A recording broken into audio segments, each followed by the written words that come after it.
আর এই মতুয়া অধ্যুষিত এলাকায় নামে যে কাঁচি, দেখুন 90% মতুয়ার নাম বাদ যাওয়ার আশঙ্কা, এমনটাই আশঙ্কা রয়েছে। এবং যাদের ভোটে নির্বাচিত হয়েছেন তাদেরই ভোটাধিকার খর্ব, এই নিয়ে সরব হয়েছেন মমতা বালা ঠাকুর। পশ্চিমবাংলায় যেখানে যেখানে মতুয়া অধ্যুষিত এলাকা, সেখানে প্রায় 90% মতুয়াদের ভোট কাটা গেছে। আর প্রমাণ হয়ে গেল যে মতুয়াদের ভোটটা নেওয়ার সময় আজকে তারা নিল, কিন্তু আজকে ভোটটা কেটে দেওয়ার সময় সেই মতুয়াদের ভোটটা কেটে দিল। তার মানে সরকার যদি একটা ভোটার অধিকার কেটে দেয়, ভারতবর্ষে আবার কী মূল্য থাকলো, পশ্চিমবাংলা আবার কী মূল্য থাকলো? তো এটা একটা ভয়াবহ পরিস্থিতি, আতঙ্ক সৃষ্টি হয়েছে একেবারে পুরো। সেন্ট্রাল গভর্নমেন্ট যেভাবে নির্বাচন কমিশনকে দিয়ে আজকে এই কাজটা করালো, আগামী দিন আমরা এটাকে নিয়ে একটা বৃহত্তর আকারে সারা পশ্চিমবাংলায় যে তাদের জন্য আমরা লড়াই করছি, আগামী তো সেই লড়াই চলবে। আর শান্তনু ঠাকুর তিনি কি বলছেন? তিনি বলছেন মতুয়াদের নাম যদি বাদ যায় তাহলে সেটা দুর্ভাগ্যজনক। दुर्भाग्य होगा अगर मथुआ का नाम बात जाता है वहां से। जब सिटीजनशिप मिलेगा तब वोटर लिस्ट में भी नाम उठेगा, और जब भारत सरकार में यहाँ रहने को दिए हैं तो जरूर इनको नॉन वोटर करके तो नहीं रखेगा, वोटर बनाएगा फ्यूचर में। तो ही अपेक्षा में हम लोग रहेंगे और क्या कह पाएंगे। अब एक्सपेक्ट करते हैं कि बहुत सारे नाम यहाँ से, पता नहीं है क्या होगा, अभी तो क्या होने वाला है कुछ पता नहीं है, देखना पड़ेगा आगे जाके। যদিও নাম বাদ তা মানতে নারাজ শুভেন্দু অধিকারী। 2002 সালের পরে যে সমস্ত শরণার্থী এসেছেন তাদের তো সমস্যা আছে। যাদের নাম ডিলিট হয়েছে সেই হিন্দু শরণার্থীরা তারা প্রথমে ডিওর কাছে আবেদন করবেন, সিওর কাছে আবেদন করবেন। আমরা বিষয়টা দেখে নিচ্ছি। আজ সকালেই দিল্লিতে কথা বলে নিয়েছি। সিএ যারা আবেদন করেছেন তাদের স্কুটিনি কমপ্লিট হয়ে গেছে প্রায় 91,000, তার মধ্যে 300-400 স্কুটিনিতে বাতিল হয়েছে। 90,000-এর বেশি সিএ অ্যাপ্লিকেন্ট যারা আছেন তাদের নাগরিকত্ব খুব অল্প সময়ের মধ্যে তারা হাতে পেয়ে যাবেন। কতদিন পর্যন্ত ভোটার লিস্টে নাম উঠতে পারে?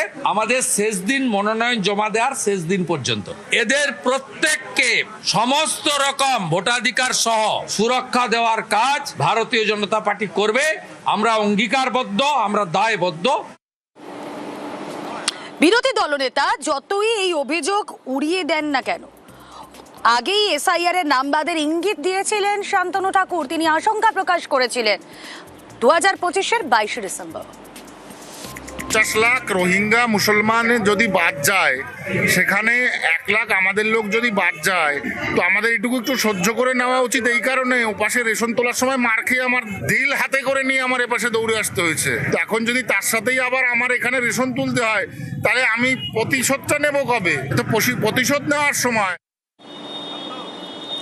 মতুয়াদের এতদিন মিথ্যে প্রতিশ্রুতি দিয়েছেন শান্তনু ঠাকুর। মমতা বালা ঠাকুরের এমনই তো।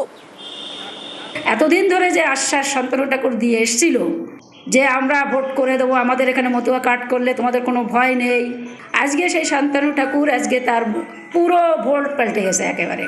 তারা আবার বলছে যে সিএতে অ্যাপ্লাই করলে তারা নাকি নাগরিকত্ব পাবে। কতজন করেছে আর তার মধ্যে কতজন পেয়েছে আমরা এটা জানতে চাই। যে মানুষগুলো তারা ঠাকুর বলে বিশ্বাস করতো, সে নিজেই বলতো যে আমি গুরুচাঁদ ঠাকুরের রক্ত আমার গায়ে, তাহলে আজকে প্রমাণ হয়ে গেল মিথ্যে প্রতিশ্রুতি দিয়ে তাদের কাছ থেকে টাকা পয়সাগুলো নিল। মানুষকে আর এই মিথ্যে প্রতিশ্রুতি দিয়ে মানুষ তার পাশে থাকবে না।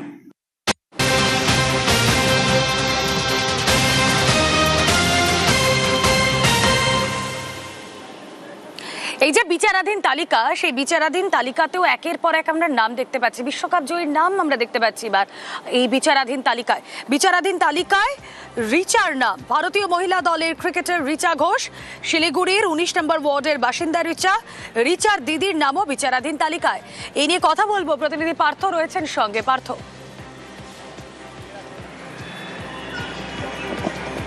একেবারে তাই, দেখো গতকালই কিন্তু এই তালিকা প্রকাশিত হয়েছে এবং তারপরেই কিন্তু বিষয়টি সামনে এসেছে। শিলিগুড়ি 19 নম্বর ওয়ার্ডের বাসিন্দা এই ভারতীয় দলের ক্রিকেটার, বিশ্বকাপ জয়ী ক্রিকেটার রিচা ঘোষ, এবং 19 নম্বর ওয়ার্ডের 196 পার্টে রিচার ঘোষের যেমন নাম রয়েছে বিচারাধীন তালিকায়, ঠিক তেমনি রিচার যে দিদি সমাজশ্রী ঘোষ তার নামও রয়েছে বিচারাধীন তালিকায়।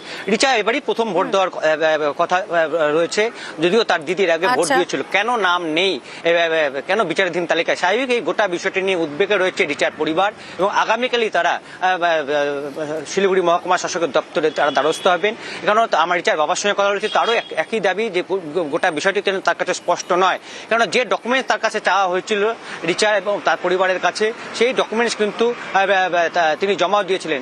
কারণ রিচা ভারতীয় দলের ক্রিকেটার, তার পাসপোর্ট থেকে শুরু করে যাবতীয় নথি, সরকারি নথি তারা জমা করেছেন। তারপরেও কেন বিচারাধীন তালিকায় বিষয়টি ভাবাচ্ছে রিচার পরিবারকে, ভাবাচ্ছে এই যে 19 নম্বর ওয়ার্ডের কাউন্সিলর মৌসুমী হাজরা, তিনিও কিন্তু একই অভিযোগ করেছেন যে একটা দায়সারা ভাবে যে এই তালিকা তৈরি করা হয়েছে। বেশ, রিচার পরিবারের কি বক্তব্য আবার শুনি।